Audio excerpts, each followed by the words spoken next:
sommes à présent dans les garages de l'une des écuries de Formula I où nous avons rejoint notre invité du week-end, Eduardo Mortara. Bonjour. Bonjour. Merci d'avoir accepté notre invitation. Vous êtes l'un des pilotes de Venturi. Qu'est-ce que cela vous fait tout d'abord de vous retrouver sur le circuit de Monaco? C'est la première fois en Formula I. Oui, alors c'est la première fois pour moi. C'est quelque chose évidemment de très spécial. Monaco, c'est un endroit très particulier dans le monde du sport auto. Et d'avoir la chance de courir cette année en Formule électrique, c'est super et on espère qu'on va bien faire à domicile. Justement, dans quel état d'esprit êtes-vous à quelques heures de cette course? Pas forcément dans un état d'esprit, on va dire, spécial. On va essayer de faire du mieux qu'on peut, comme à chaque fois. Après, c'est sûr qu'on a peut-être un petit peu plus de pression parce que justement, on a les locaux qui sont juste à quelques mètres d'ici. Et donc on va sûrement avoir plus d'appui, plus de personnes venant nous supporter, donc on verra bien. Il y a ce désir aussi de faire quelque chose à la maison. C'est sûr, comme à chaque fois je dirais. On essaye toujours de donner le meilleur, mais ici c'est vrai qu'il y a cette espèce de stress supplémentaire. Voilà. Alors on va parler de ces monoplaces. Comment tout d'abord on apprend à gérer des monoplaces électriques? Est-ce que c'est difficile? Comment on se prépare?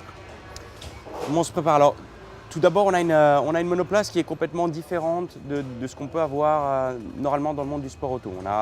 Elle est entièrement propulsée par de l'énergie électrique. Et donc ça amène souvent le pilote à devoir adapter un petit peu le style de pilotage.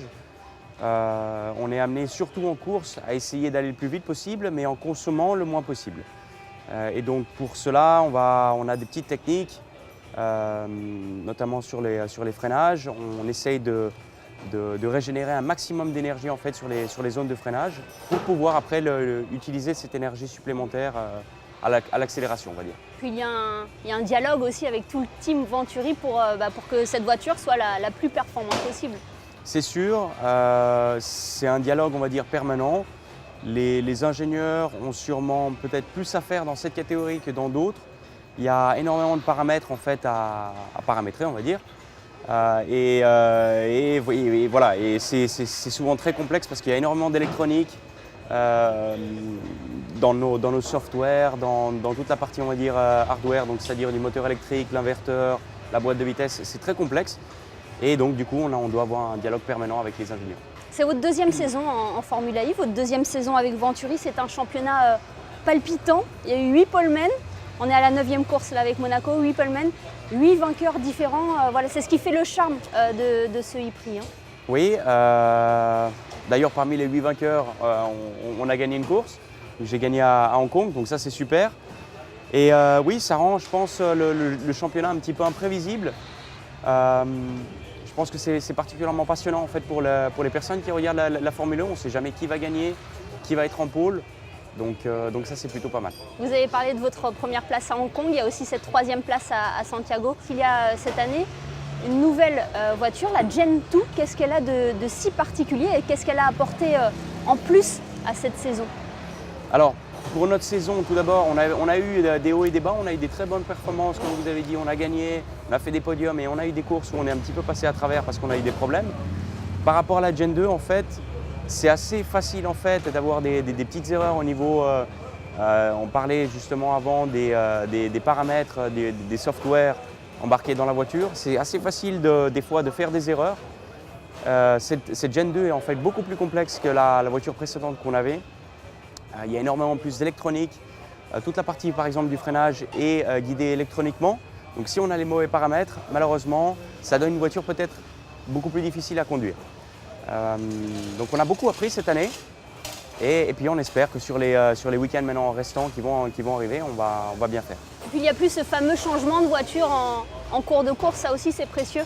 Tout à fait, ça c'est dû au fait qu'on a une nouvelle batterie qui nous permet en fait de couvrir en fait l'intégralité de la course avec une seule voiture. Avant c'était pas possible, on devait changer de voiture pour pouvoir faire en fait l'intégralité de la course, c'est super.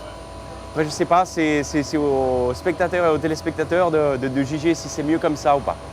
Racontez-nous un petit peu, dites-nous en plus sur ce mode attaque qui a été ajouté cette année. Oui, pas mal de décisions, on va dire, assez innovantes de la part de la Formule 1. Je dirais par rapport aux autres championnats du monde du sport auto, On a l'attack mode, on a quelques petits outils comme ça stratégiques qui sont sympathiques. L'attack mode, c'est on a une zone en fait sur laquelle on doit rouler dans la course pendant 2 à 3 fois et qui nous permet d'avoir environ 25 kW, ce qui correspond environ à 40 chevaux supplémentaires par rapport aux autres à certains moments donnés de la course. Donc ça permet souvent de se défendre par rapport à quelqu'un qui nous attaque par exemple ou d'attaquer la personne qui est en face de nous. Il y a aussi un autre moyen de vous soutenir, c'est le Fan Boost. Ça existe depuis la première saison de Formula I. On va sur internet et on vous donne justement notre vote ou le vote à Felipe Massa, l'un des 2 pilotes. C'est aussi intéressant d'associer le public pour vous soutenir.